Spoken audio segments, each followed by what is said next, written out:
من ساعة ما اتولدنا واحنا دايما بنسمع كلمة اختراعات حوالينا، بنسمعها في كل الفيلدز اوف ساينس، سواء في هندسة ان مصنع جديد عمل تول جديدة عشان نقدر ان احنا نستعملها، سواء في الكيمستري ان في شركة عملت دواء عشان تقدر تعالج امراض معينة، حتى في البيولوجي لما بنشوف الاطراف الصناعية اللي بتساعد الناس الديسيبل. حتى كلمة اختراعات ما بقتش بتتقال على الحاجات التانجبل بس، لا دي بقت بتتقال كمان على الثوتس وبتتقال على افكارنا اللي احنا بنفكر فيها. كمية البيبرز اللي بتتنشر كل سنة وبيتحطوا تحت كلمة حقوق الملكية الفكرية، دي كلها بتكون أفكار الناس بتسميها اختراعات. الموضوع وصل حتى للبيتس اللي بتتعمل في الأغاني، دي برضو بتتحط تحت جزء الملكية الفكرية. كل دول يا جماعة بيقعد يتقال عليهم اختراعات اختراعات اختراعات، بس هل فعلا دول اختراعات؟ تعالوا نشوف. هلو يا شباب، ايه الأخبار؟ عاملين ايه؟ اي هوب كده ان كلكم بخير وبصحه. ياما سمعنا عن ناس كتير بتخترع حاجات كتيره جدا جدا، والاختراع اللي في الفيلد اوف الساينس، الاختراع اللي في الفيلد اوف التكنولوجي، حاجات كتيره جدا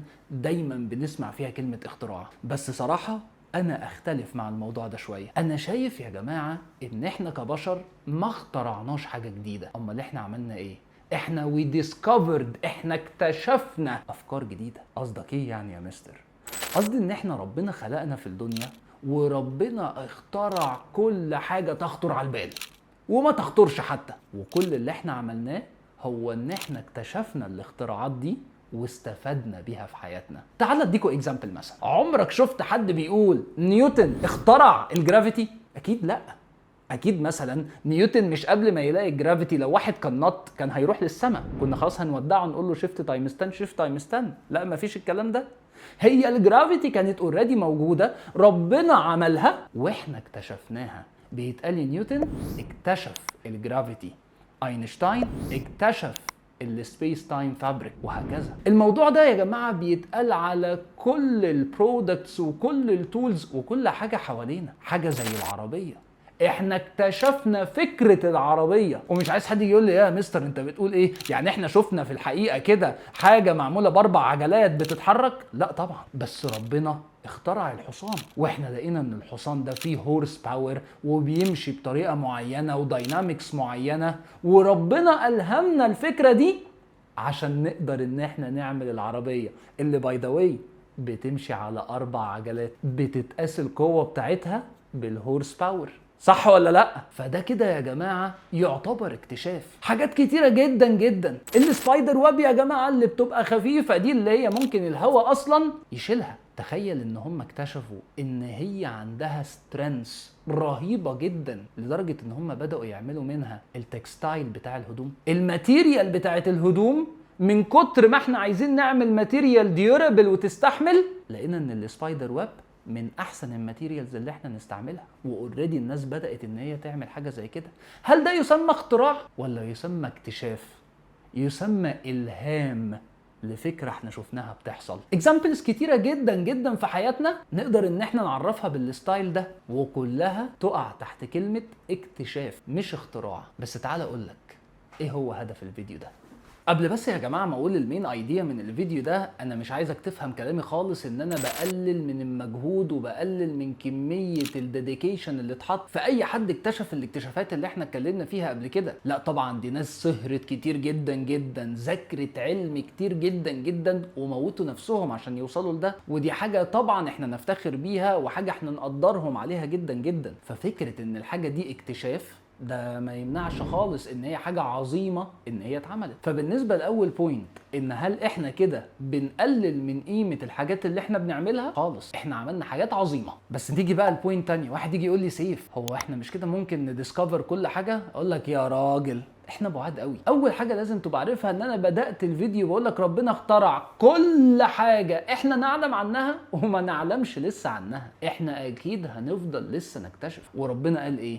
وما اوتيتم من علم الا قليلا. يعني كل اللي احنا اكتشفناه ده حاجه قليله خالص بالنسبه للي موجود. فلا ما تقلقش، الديسكفريز عمرها ما هتخلص. بس المين ايديا من الفيديو هي ايه؟ وهي ان انا عايز اوضح لك ان كل الناس دي ما كانوش سبيشال بطريقه معينه. يا جماعه انا دايما بلاقي ناس كتير حواليا تقول لك لا انا اكيد مش هقدر اعمل حاجه زي كده، انا الجول بتاعي كان حاجه في الحقيقه بس انا شايف امكانياتي ما تسمحش. يا جماعه ما فيش حاجه اسمها كده خالص. الديسكفري دي كل اللي محتاجاها ان احنا نشوف ان احنا نبقى ديديكيتد للجول بتاعنا. اصل مش عارف مين كان اذكى مني، اصل مش عارف مين كان احسن مني. احسن منك في ايه؟ بقول لك كل اللي مطلوب منك هو ان انت تشتغل وتشوف يا جماعه الحاجه دي. كل الديسكفريز وكل النجاحات ما جاتش من ناس الاي كيو بتاعهم عالي جدا جدا جدا، لا جت من ناس فضلت دايما تشتغل وفضلت دايما مصدقه في نفسها وعارفه ان اكيد ربنا هيوفقها واكيد هيوصلوا للي هم عايزينه. فدايما الايكويجن عشان تنجح هو الديديكيشن في الشغل، وهو انك تختار الطريق الصح. مش عايز حد يفهمني غلط ويروح يقول لك بس انا هدبش في اي حاجه وهفضل ادبش فيها 15 20 سنه واكيد هوصل. لا برضو، ما هو الدنيا مش كده.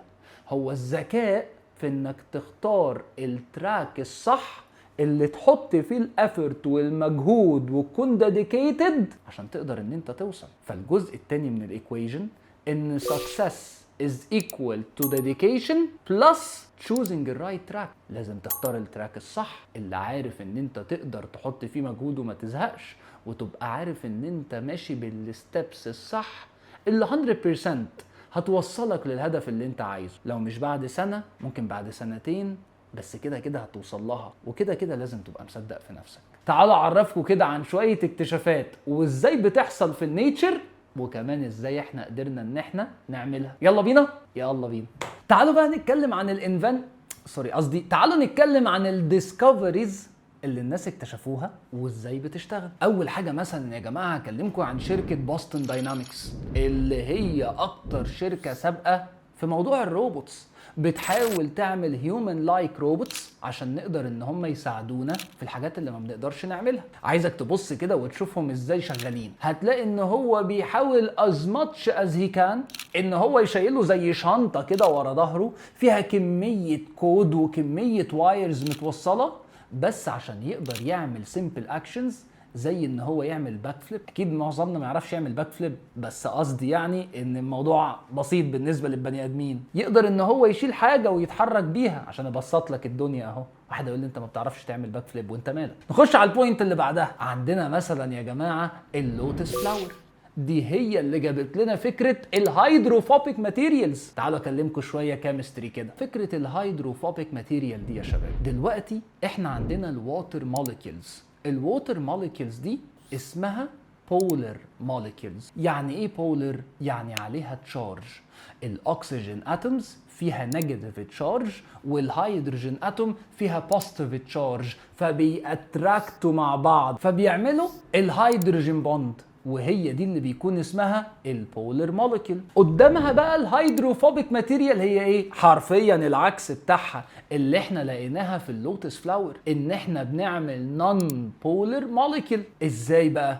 ان دي بتبقى موليكيولز ما عليهاش اي تشارج خالص، واكتشفنا ان الموليكيولز دي بتعمل كلاسترز مع بعض، فبيمنعوا ان لما في بولر موليكيول تنزل عليهم، لما الميه تنزل عليهم هم بيريبلت. تخيلوا بنستعمل الكلام ده في ايه؟ في الهدوم بتاعتنا. هو انتوا مش دايما دلوقتي بقيتوا تلاقوا ان في هدوم وفي عفش بيبقى معمول من ماتيريالز يقول لك ان هي مش بتتبل خالص، مهما وقع عليها اي نوع من الليكويد ما بتلاقيهاش ان هي بتمتصه؟ ما هي كل الماتيريالز دي بتكون هيدروفوبيك. يا جماعه مثلا حاجه زي الجاكو يا جماعه لما لقيناه قادر بيلزق في الحيطه وبيتحرك براحته، ده بدانا نشوف ايه اللي في التوز بتاعته. لقينا ان التوز بتاعته فيها ماتيريال اسمها السباتيولا، ودي يا جماعه بتبقى تايني هير فوسلز، شعيرات صغيره جدا جدا جدا. بنلاقي ان هي وانس ان هي قربت من اي سيرفيس، السباتيولاز دي بتعمل اتراكتيف فورس ما بينها وما بين السيرفيس. بتبقى فورس صغيره بيكون اسمها فاندر والز فورس. الفورس دي بتبقى صغيره، بس عشان التبس او ايدين الجاكو بتكون مليانه من السباتيولاز دي، فبتعمل فورس قويه جدا مع بعض تخليهم يقدروا يثبتوا ويتحركوا. مش بنشوف دلوقتي يا جماعه السوتس اللي الناس بتلبسها عشان يلزقوا في اي مبنى ويطلعوا لفوق بحاجات بتثبتهم؟ ما هي الفكره دي جت منين؟ جت من الجاكو. تعالوا نقفل الموضوع بان انا اكلمكم عن حاجه مهمه جدا جدا. احنا عايشين دلوقتي ليه؟ عشان اور هارت بيبامب بلد بطريقه معينه، صح كده ولا لا؟ احنا لحد دلوقتي مش قادرين نعمل جهاز يعمل نفس الفانكشن بتاعت الهارت. اللي قدرنا نعمله هو حاجة اسمها بيس ميكر. احنا بنشوف الهارت بيبامب البلاد ده ازاي، وبنركب له بيس ميكر ان هو يساعد القلب ان لما فالف معينة تقفل او مصل معينة تكونتراكت تعملها في الوقت الصح عشان نقدر ان احنا نبقى مكملين حياتنا عادي. كل دي كانت انفنشنز مهمة جدا. بس السؤال هنا يجي، يا ترى بعد ما شفت الفيديو ده هل فعلا هكون غيرت وجهة نظرك عن منظورك للدنيا؟ هل فعلا اديتك ثقة بالنفس وعرفتك ان انت تقدر تعمل حاجة معينة؟ ممكن اكون كليشيه قوي دلوقتي، بس انا عايزك دايما تبقى فاكر كده. كمل في حياتك، خليك عارف الايكويشن اوف السكسس، dedication plus الرايت تراك، واعرف انك هتوصل. ولما توصل وتعمل يور ديسكفري ارجع واكتب لي في الفيديو. واوعى تنسى اهم حاجة، دايما وانت بتعمل كل ده خليك مبسوط. الجوي اللي بتكون في الموضوع مش بس ان انت وصلت للجول، الجوي بيبقى في الجيرني نفسها اللي بتحصل، باللي حصل حواليك، بالابس اند داونز، بالناس اللي كسبتها، بالناس اللي خسرتها، بالاكسبيرينسز اللي عرفتها. فوسط الجيرني الكبيرة قوي دي دايما خليك مبسوط. وهستنى يور كومنت كمان كام سنة او كام شهر تيجي تقول لي فعلا انا اكتشفت ماي ديسكفري. شيفت تايم ستاند، شيفت تايم ستاند.